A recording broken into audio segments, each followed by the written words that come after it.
Em nome do Pai, do Filho, do Espírito Santo. Amém. Reflexão do dia 29 de janeiro de 2025, terceira semana do tempo comum, quarta-feira. Santo do dia, São Pedro Nolasco, século XII, França. Nascido no século XII, em uma família francesa, Pedro Nolasco mostrou desde jovem sinais de que se sensibilizava com o sofrimento dos demais. Ele foi um grande devoto da Santíssima Virgem e muito conhecido por seu testemunho a Deus. Sua vida foi marcada pelos votos que fez de pobreza, castidade e de obediência. Durante o período em que viveu, muitos cristãos eram perseguidos e presos, além de serem feitos escravos por outros povos não cristãos. Foi então que nasceu a ordem que era dedicada à Santíssima Virgem das Mercês. Sua missão era resgatar os escravos cristãos e ir ao encontro dos filhos de Deus que estariam sofrendo perseguições e incompreensões. Santo Pedro Nolasco, rogai por nós. Primeira leitura. Nós continuamos o estudo da carta aos Hebreus, feita aí por Paulo, onde ele explica a natureza da salvação de Jesus Cristo. Ele fala: todo sacerdote se apresenta diariamente para celebrar o culto, oferecendo muitas vezes os mesmos sacrifícios, incapazes de apagar os pecados. E refere aqui ao sacrifício antes de Jesus. Então, ele tinha que, todo ano, ou em épocas festivas, sempre repetir os mesmos sacrifícios. Mas aqueles sacrifícios eram incapazes de apagar os pecados. Cristo, ao contrário, depois de ter oferecido o sacrifício único pelos nossos pecados, sentou-se para sempre à direita de Deus Pai Todo-Poderoso. Não lhe resta mais senão esperar até que os inimigos estejam postos debaixo dos seus pés. Isso é uma citação, inclusive, de um salmo. De fato, com esta única oferenda, levou à perfeição definitiva o que ele se santifica. Então, Cristo ofereceu o seu próprio corpo. O próprio João Batista falou: Eis o Cordeiro de Deus, aquele que tira o pecado do mundo. Isto é, que também nos atesta o Espírito Santo, porque depois de ter dito: Eis a aliança que farei com eles, depois daqueles dias, o Senhor declara: pondo as minhas leis nos corações e escrevendo-as na sua mente, não me lembrarei mais dos seus pecados, nem de suas iniquidades. Ora, onde existe o perdão, já não se faz oferenda pelo pecado. Palavra do Senhor. Graças a Deus. Nesse encerramento, do versículo 16, 17 e 18, Paulo também já está falando da segunda vinda do Senhor Jesus, né? Pondo as minhas leis nos seus corações e escrevendo-as na sua mente, não me lembrarei mais dos seus pecados, nem das suas iniquidades. O fato do sacrifício de Jesus nos libertar, né, de toda culpa não nos exime da nossa culpa atual. No nosso batismo somos lavados, somos purificados, nos tornamos santos. A cada confissão, por exemplo, nós somos perdoados, nós somos libertos de toda culpa. Mas em seguida saímos de uma igreja, saímos do banco da confissão e já começamos a cometer novos pecados.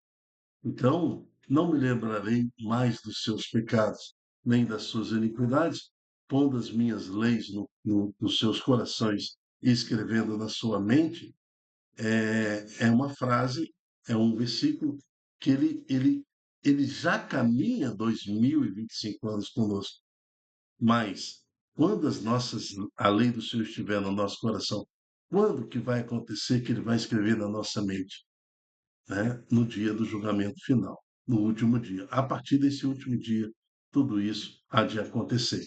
Por enquanto, somos peregrinos, somos santos, né, colocados à parte deste mundo, santos, né, separados, mas lutamos diariamente com os nossos pecados, porque a lei do Senhor ainda não está no nosso coração e nem ela está escrita, gravada em nossa mente, porque ainda ouvimos as necessidades da carne, portanto, pecamos. E por isso existe o sacramento da confissão, a igreja que vai caminhando conosco até o fim dos séculos.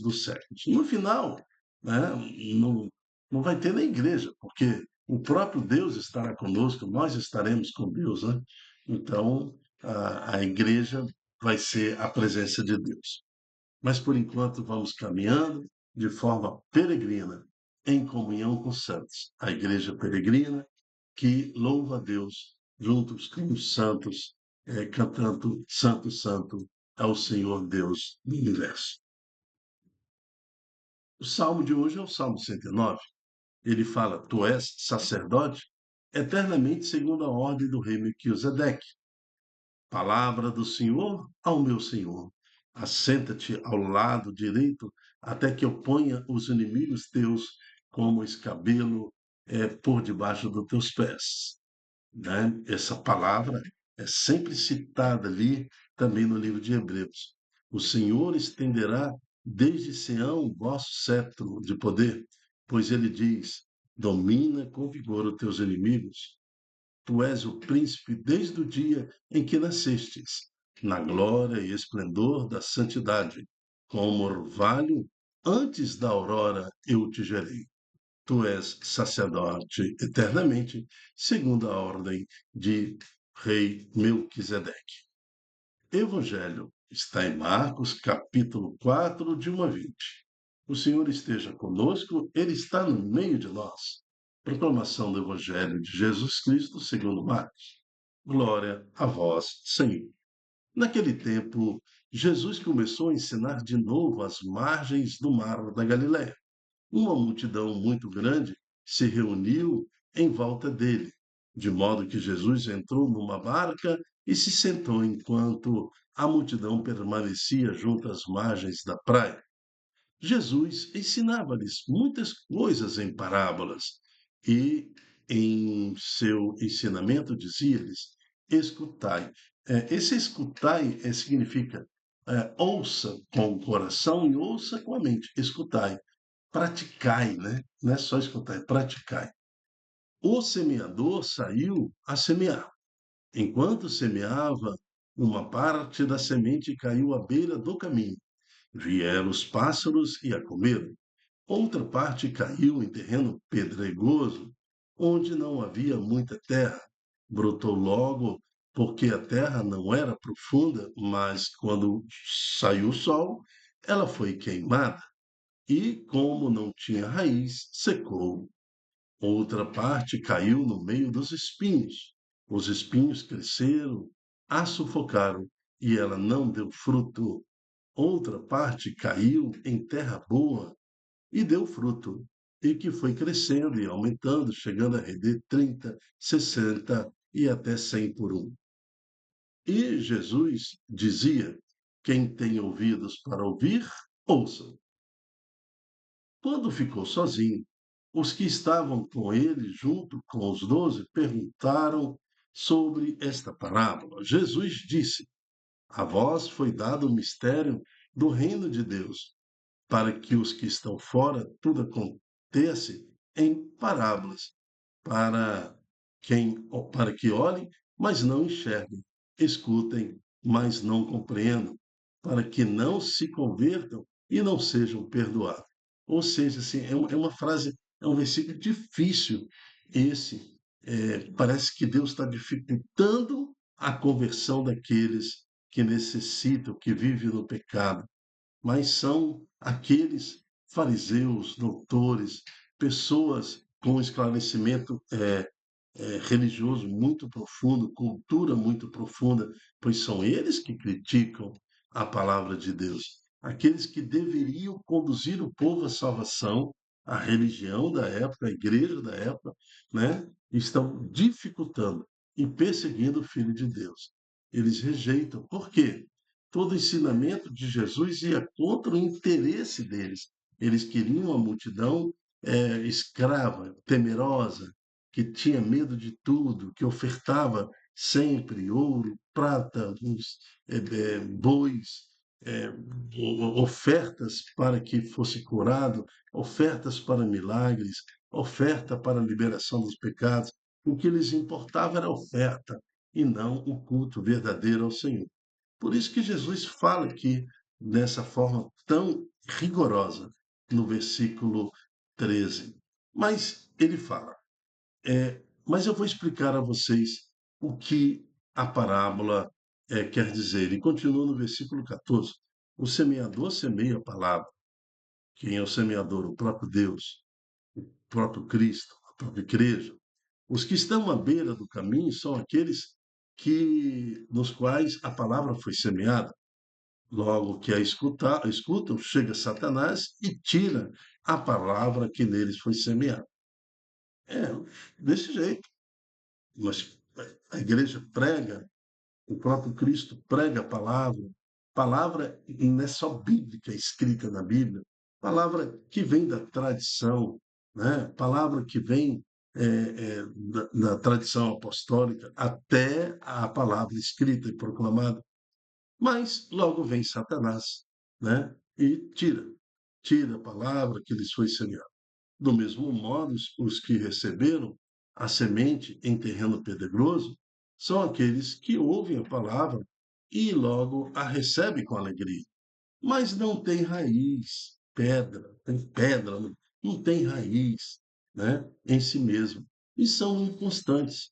Chega uma tribulação, uma perseguição por causa da palavra, logo desistem, né? Outros recebem a semente entre espinhos. São aqueles que ouvem a palavra, mas quando surgem as preocupações do mundo, as ilusões e desilusões, a riqueza e todos os outros desejos, sufocam a palavra de Deus e não produz frutos. Por fim, aqueles que recebem também a semente em terreno bom. São os que ouvem a palavra e recebem e dão fruto. Um dá 30, outro dá 60 e o outro dá 100 por um. Então, não importa aquilo que eu produza após ouvir a palavra, né? Não importa a quantidade que eu trabalho para o reino de Deus. Se eu trabalho 30, eu estou dando fruto. Se eu trabalho 60, eu estou dando fruto. Se eu estou dando 100, eu estou dando fruto.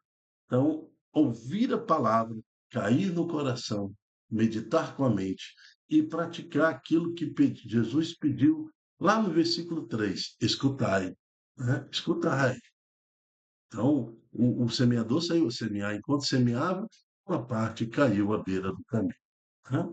Já vamos jamais permitir que o Senhor, a palavra do Senhor caia à beira do caminho, né, ilusão deste mundo, possa nos seduzir e deixar perder a semente da palavra que produz em nós atitudes santas. A exemplo de São Pedro Nolasco.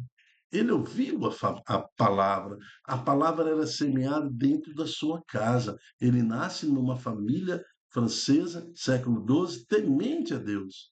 Pedro Nolasco, então, mostra, assim, ser uma criança ou jovem que se sensibilizava com o sofrimento dos demais em Cristo Jesus. E aí estamos diante de um santo, como na primeira leitura, que nos pede para vivermos e lembrarmos o sacrifício de Jesus. Esse conhecimento só vem da palavra, só entende o sacrifício de Jesus aquele que acolhe no seu coração, aquele que escuta a palavra de Deus. Aí sim, todo o Salmo 109 tem a, a, a, tem a sua função, né? Porque a função profética, 1000 anos antes de Jesus, já previa que aquele que estaria no nome do Senhor, gerado pelo Senhor, né? Ele poderia, então, estar sentado à direita de Deus, Pai Todo-Poderoso. E, finalmente, nesse Santo Evangelho, que a palavra realmente possa trazer em nós uma transformação de nossas atitudes. Amém. Eu me chamo Dilton Góes, o nosso projeto chama-se Ai de mim, se não evangelizar. Seja você também um anunciador da Boa Nova. Nos ajude a divulgar em suas redes sociais este estudo, esta pregação, este ensino, para que mais corações acolham a semente de Deus, a palavra em seu coração. Amém. Até a próxima, se Deus quiser. Tchau, tchau.